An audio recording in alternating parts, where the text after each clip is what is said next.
Muchas gracias. Tengo 15 minutos, voy a tratar de disciplinadamente cumplir. 20 minutos, Este, 20 minutitos. 20 minutos, bueno, gracias. Este, COVID, COVID-19, crónica de la construcción histórica de una catástrofe. Yo no voy a fraccionar mi exposición indicando parcelas de lo que es la problemática de la pandemia. Yo quiero proponerles a ustedes que articulemos todo aquello que conforma la pandemia sin reducir el tema ni siquiera solo al impacto final de una cierta encarnación en cuerpos y mentes de efectos, sino a un pensamiento complejo que nos saque de la visión convencional lineal del pensamiento. Esta es una producción que yo la he sintetizado. De alguna manera aquí está el equipo valioso con el que trabajamos y luchamos permanentemente. Con ellos también hemos discutido y con ellos estamos elaborando el documento que tenemos que presentar luego de la conclusión de la parte presencial de esta. Parte de lo que yo voy a decir está de alguna manera, una parte está en un capítulo mío de un libro que acaba de publicarse, cuya descarga gratuita ustedes la pueden ver ahí. Pero yo creo que, digamos, es importante que sepan que hay un respaldo de aquello. El encuentro es una construcción colectiva que tiene un primer día, que es el de hoy, en donde vamos a tratar nuestra visión desde varias perspectivas del origen y verdadera caracterización de la pandemia. Se entiende que mañana, segundo día, nos dedicaremos a la crítica de la institucionalidad del poder, entre los cuales están los gobiernos seccionales nacionales, la institucionalidad internacional de la cooperación, y un tercer día que es dedicado a discutir ya la acción en red, que es lo que buscamos como consecuencia, construcción de una transición adecuada. Entonces, quiero más o menos, yo quisiera, me parece, percibo que es urgente que no hagamos una denuncia del capitalismo aparte del tema de la pandemia, como que la pandemia fuera una especie de secreción de un sistema social a secas sin una articulación. Voy a hablar de una crónica histórica en la construcción de la catástrofe en 10 pasos. ¿Cuáles son esos 10 pasos que nosotros estamos estableciendo? Primero, la humanidad hace mucho tiempo, en los albores del desarrollo, de su desarrollo social, empezó con el tiempo a sufrir, conforme avanzaba la fuerza productiva, la transformación de la lógica comunitaria que había imperado en la vida humana hacia una lógica del sujeto privado. Entonces es cuando se observa la transición de la lógica del valor de uso a la lógica del valor de cambio.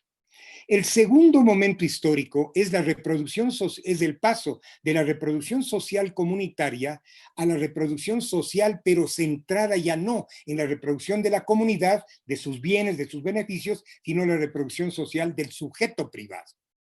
Aquí obviamente estamos entrando en la era mercantil. Ustedes luego podrán en el observatorio entrar, visitar y ver esta ponencia, estas diapositivas para los detalles.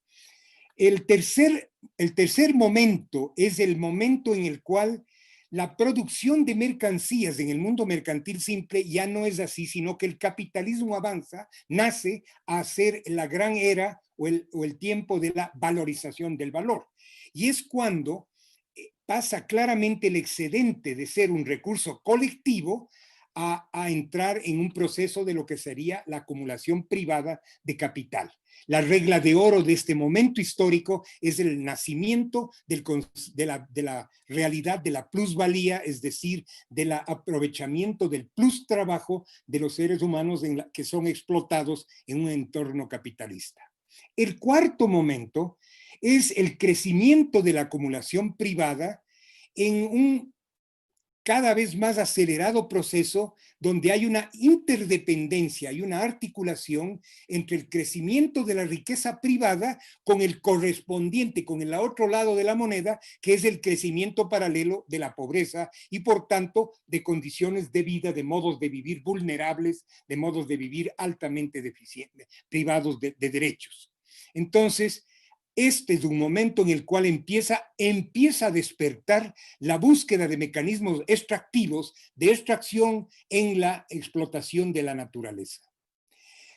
Luego hay un gran movimiento de aceleración que en varios de mis escritos yo he trabajado, porque tiene mucho que ver con lo que finalmente es una consecuencia epidemiológica, que es el proceso de aceleración de la acumulación de capital. Ustedes ven que esta historia de la aceleración que estamos mirando aquí, indicada por esta tendencia que va desde el siglo XVIII al siglo XIX, a la mitad del siglo XX y luego al siglo XXI, que son etapas de la primera, segunda, tercera y cuarta revolución industrial. Yo me doy una vuelta por esta historia para comprender sobre todo esta última etapa y la diferencia que tiene, porque no es suficiente tratar las categorías de las otras etapas con lo que es ahora el problema epidemiológico del momento del siglo XXI. Entonces, hay un proceso primero de mecanización del trabajo, ese es el nivel, la base, digamos, la fuerza productiva del capital. Luego viene la producción en masa de líneas de montaje, la automatización gracias a la computación y actualmente los sistemas productivos ciberfísicos con los usos lucrativos de las nuevas tecnologías de la cuarta revolución industrial. Pueden ustedes ver ese detalle, pero en definitiva lo que queremos destacar, porque está en el trasunto de estas nuevas epidemiologías, de estas nuevas pandemias. Si bien es cierto que uno puede decir la gripe española tuvo una presencia muy fuerte y cobró muchas vidas, y ahora sí o no, más o menos, lo que fuera, pero lo que estamos entendiendo ahora es que la matriz social que genera la pandemia es muy distinta, porque estamos viviendo una época de un capitalismo acelerado, donde el eje de la acumulación de capital son los usos lucrativos desregulados de una convergencia lucrativa de tecnologías. Hay un despojo de bienes estratégicos y hay un aprovechamiento del shock social, del temor para poder establecer procesos acumulativos. La base tecnológica es distinta. Es la informática en Big Data, es el monopolio de Internet, es la subsunción cibernética que ya voy a mencionar, es el Internet de las cosas, es la organización de la ciudad neoliberal a través de las llamadas ciudades inteligentes, son los algoritmos para construir y reproducir por inteligencia artificial la inequidad, la inteligencia artificial en sí misma en todos sus usos y la biología artificial. Estamos hablando de un capitalismo cuya velocidad de extracción es totalmente distinta. Y una característica importante es el monopolio cibernético para que se genere lo que es la quinta forma de subsunción que yo la he planteado en un congreso en Brasil hace un par de años. Y obviamente incluso el uso del espionaje y la mercantilización de los datos personales y de la vida privada como una jugosa mercancía para lucrar. El sexto momento, entonces, o elemento de esta historia del desarrollo, de la aceleración de la explotación capitalista es el deterioro creciente del metabolismo.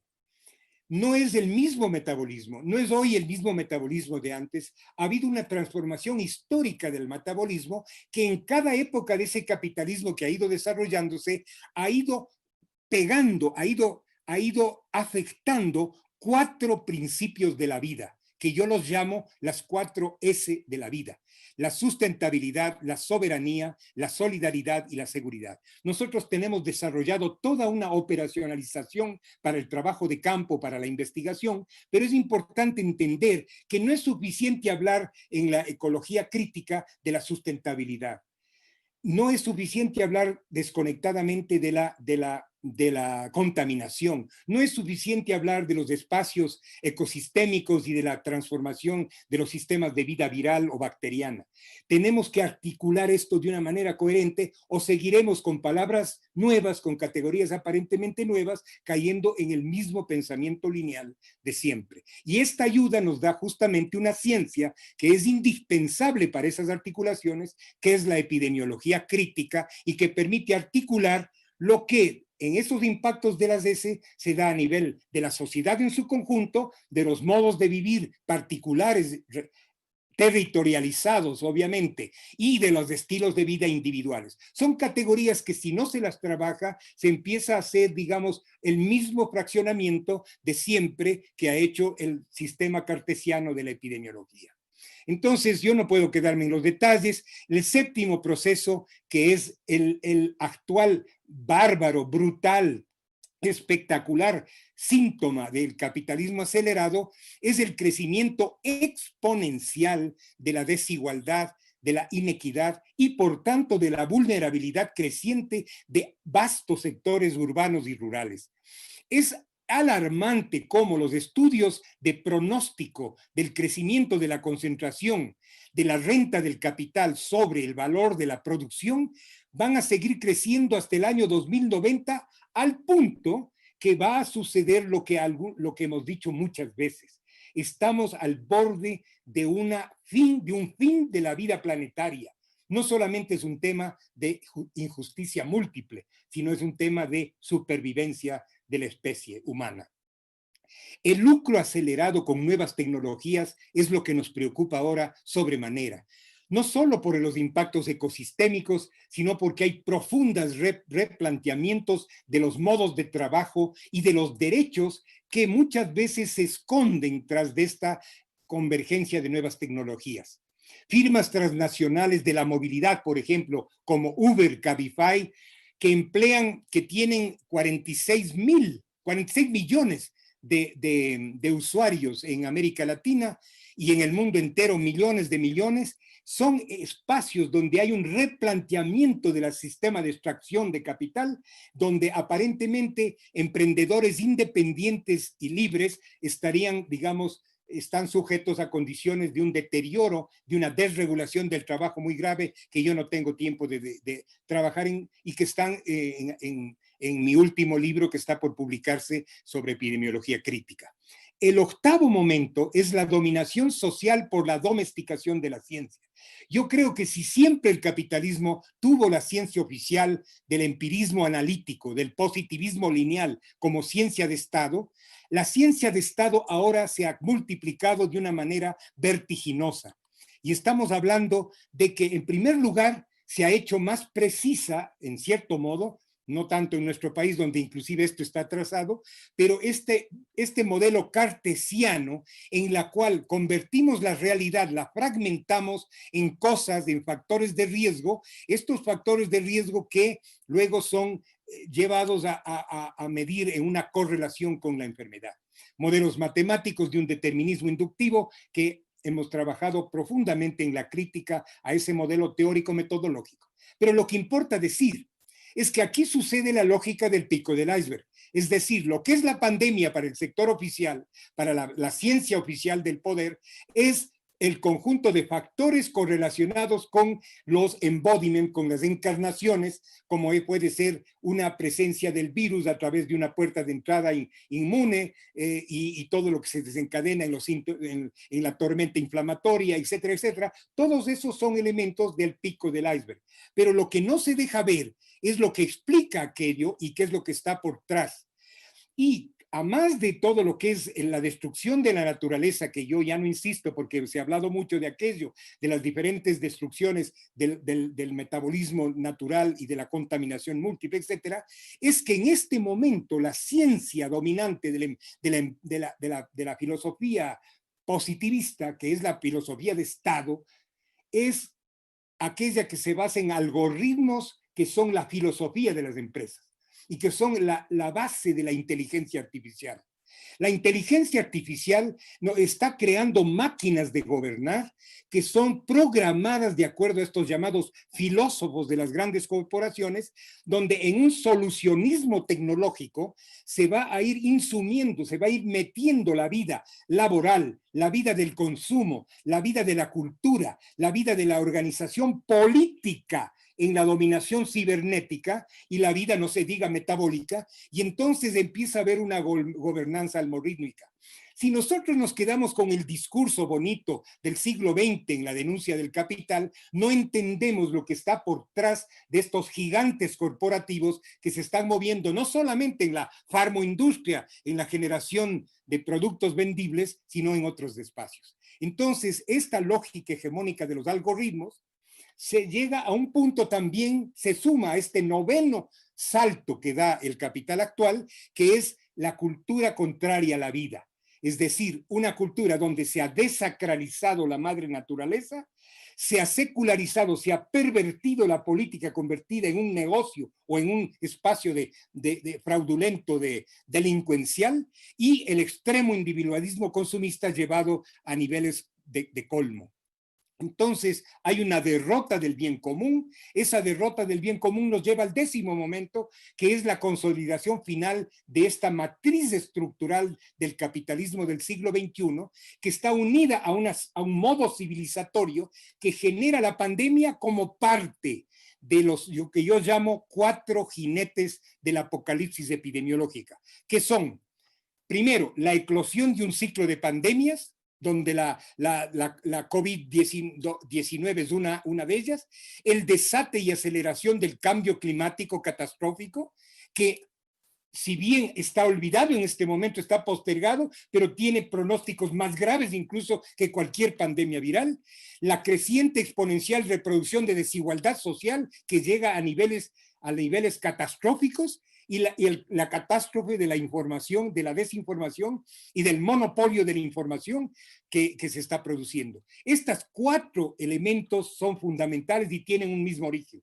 Si miramos así integradas y en la parte superior miramos la naturaleza con respecto a la sociedad, vamos a ver que tanto a nivel de la sociedad en general como la sociedad, los grupos que la conforman, como los individuos, van a ir sucediendo estas consecuencias que hay que unir, y que todos estos G1, G2, P1, I1, I2, es decir, los procesos generales críticos, los procesos metabólicos críticos, los procesos de la sociedad, del extractivismo, los procesos de las clases sociales y de los grupos en relaciones de poder, de exposición y vulnerabilidad, los estilos de vida individuales y finalmente la penetración de una cierta carga viral, de una presencia de comorbilidad, de una conversión de procesos protectores fisiológicos en fisiopatológicos. Todo aquello hay que empatarlo, porque de lo contrario nos quedamos solamente en esta porción I2 y nos olvidamos que esto se eslabona y se unifica con todo lo anterior. Esa unidad la da la epidemiología crítica, ninguna otra disciplina la da. Y entonces aquí tenemos por último el 4 jinete, que es la desinformación y el control de la ciencia.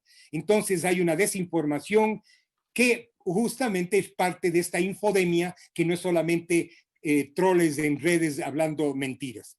La pregunta 2 de esta yo no la voy a mencionar, no la voy a comentar, con esto termino. La pregunta 2 se refiere a la crítica de la institucionalidad del poder. Nuestro equipo está preparando los puntos de respuesta a esta pregunta 2, y la pregunta 3 se refiere a la acción colectiva necesaria y la construcción de una transición emancipadora. ¿Cómo salimos esto de que tanto repetimos? No vamos a salir, no vamos a volver a esa normalidad indeseable. ¿Qué es a dónde salimos? ¿Hacia dónde va? ¿Qué es el hacer ahora? Entonces, el que hacer ahora justamente requiere una teoría robusta de la transición.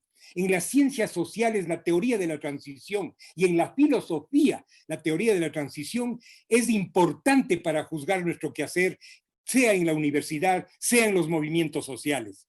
Entonces, habiendo caído los mitos en los que se basó el capitalismo en campo y ciudad, habiéndose demostrado que estamos ante un sistema social fallido, habiendo algunos triunfos del pueblo organizado, cuando la Bayer tiene que pagar millones de indemnización por el uso de glifosato, el uso fraudulento y mentiroso, habiendo pagado ciencia vendida, ciencia vinculada. Entonces ahora caemos en una etapa de lo que llamaba Gramsci el interregno, un periodo donde lo viejo no acaba de morir y lo nuevo aún no ha nacido. En esta transición en la que estamos ahora, es necesario empujar una teoría robusta de cómo trabajar esa transición. Y yo creo que justamente es Bolívar Echeverría, nuestro compatriota, que además es uno de los grandes filósofos del continente americano, tenemos ahí una urgencia de una teoría en donde la transición no sea reformista, porque el reformismo nos llevará a volver a la normalidad del capital, sino que sea una reforma contrahegemónica donde el futuro sea un futuro distinto, para lo cual no solamente necesitamos organizarnos socialmente, sino que necesitamos tener un pensamiento distinto. Decía Martí, hay momentos en los que las trincheras de ideas son más importantes que las trincheras de piedra. Y justamente el poder superar la teoría cartesiana de la epidemiología y de la salud pública por una teoría de la complejidad, superar la metodología lineal del pico del iceberg por una metodología integral y solamente ahí construir una filosofía de la praxis funcional hacia una filosofía de la metacrítica transformadora, es cuando podremos trabajar y entender, por ejemplo, que tanto en la filosofía social política, en la filosofía ecosocial, en la geografía crítica, y no se olviden, ciencia fundamental del momento, epidemiología crítica, hay aportes fundamentales tanto en la vertiente académica como en la vertiente indígena. En la vertiente académica y en la vertiente indígena, complementándose en una construcción intercultural del conocimiento. Por eso, para nosotros es relevante la filosofía, la ecosofía de la Chacana, para poder entender el espacio social del realismo crítico. No son dos saberes, no es ninguno más importante que otro, son dos saberes que se juntan para generar una metacrítica del sistema capitalista. Nosotros en la universidad hemos propugnado una reforma universitaria y en el área de salud tenemos el SILAB Salud, tenemos para ofrecerles a ustedes algunos elementos que son útiles para esta transición y la lucha en los años siguientes que ponemos a disposición de esta red internacional. Primero, los recursos del SILAB Salud con su laboratorio de última generación. Segundo, el programa Andina Ecosaludable, que es una experiencia muy fructífera entre organizaciones campesinas y la universidad. Los posgrados, tanto cursos avanzados, maestrías, doctorado, postdoctorado con el nuevo paradigma, la geografía crítica de la salud, donde nosotros no tenemos, así como tenemos de referentes a Lefebvre, a Milton Santos, tenemos también núcleos de epidemiología crítica ecuatorianos de enorme valor que están trabajando con una redefinición de la espacialidad, como ya lo vamos a ver.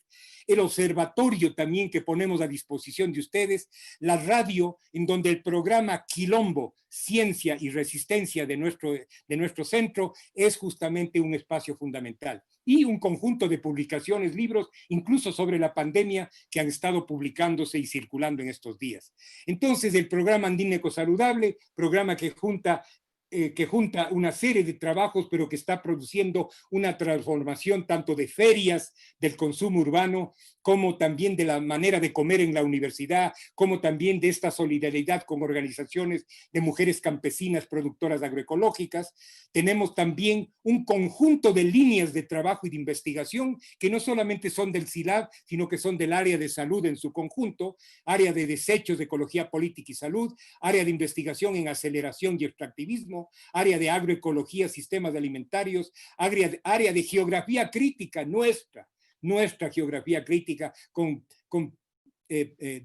distinguidas y jóvenes investigadores como Yanina Zamora, terapias integrativas y procesos de salud, comunicación crítica y salud colectiva, agroecología, sistemas alimentarios, uso peligroso de tecnologías y la toxicología crítica, infancia y autismo, salud adolescente y juvenil. Son los espacios donde nos estamos moviendo y que ponemos a disposición de ustedes.